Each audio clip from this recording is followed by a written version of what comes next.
তিনটের সময় রাত্র মাটি কেটে লই যায়। এসব বলার পরে ওই যে যারা মাটি কাটতেছিল তারা আমার কাছে তৈরি আসছে আমাকে মার।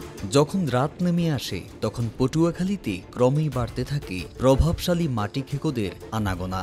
সদর উপজেলার লোহালিয়া ইউনিয়নের পালপাড়া বাজার সংলগ্ন এলাকায় রাতের অন্ধকারে চলে অবৈধভাবে মাটি কাটার উৎসব। মাটি কেটে লই যায় রাত্র, মনে করেন 2টা 3টের সময় রাত্র মাটি কেটে লই যায়। এখন কার খাওয়া কেটা খায় আর কার। এই অবৈধ কার্যক্রমের নেতৃত্ব দিচ্ছেন বলে অভিযোগ উঠেছে ইউনিয়ন বিএনপি সভাপতি কামাল হোসেন মৃধার বিরুদ্ধে। এর ফলে ঝুঁকির মুখে পড়েছে পাকা সড়ক, বাজার, শিক্ষা প্রতিষ্ঠান সহ একাধিক বসতবাড়ি।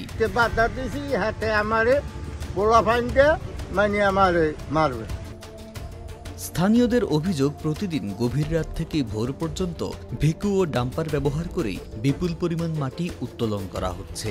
এ কারণে নদীর পাড় ভেঙে পড়ছে এবং ফাটল ধরতে শুরু করেছে আশপাশের অবকাঠামোগুলোতে।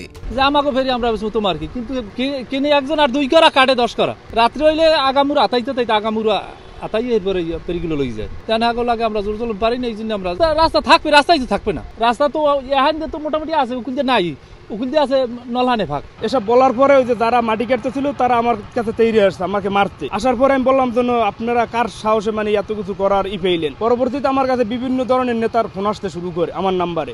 আমাদের ইউনিয়ন বিএনপির যে সভাপতি কামাল মের্দা ভাই, সে আমাকে ফোন দিচ্ছে। দেওয়ার পরে মানে সবাই বলতে তারা মাটি কেটে, তোমাকে সমস্যা কি? ওটা তো চরের জমি, এখানে তো ওটা জমি, ব্যক্তি মালিকানা সম্পত্তি, ওটা চরের জমি ওপারে। এই বিক্রি করছি ওই যারা মাটি কিনে ওই যে ব্রিক ফিল্ডে। এটা আপনি আমার জমি, এটা দিনের বেলা কেটে নিয়েছি, এটা আমার জমি তো রাত্রে নেয়নি।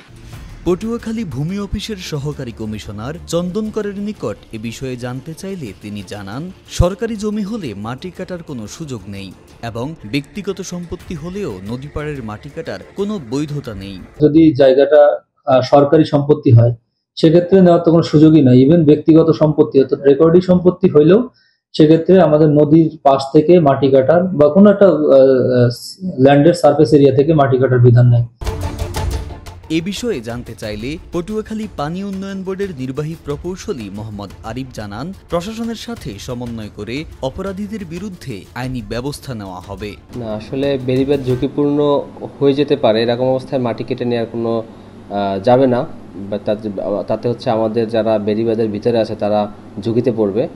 তো আমরা হচ্ছে এই বিষয়টা আমাদের যে প্রশাসন আছে তাদের সাথে সমন্বয় করে এটার বিরুদ্ধে আইনি ব্যবস্থা গ্রহণ করব।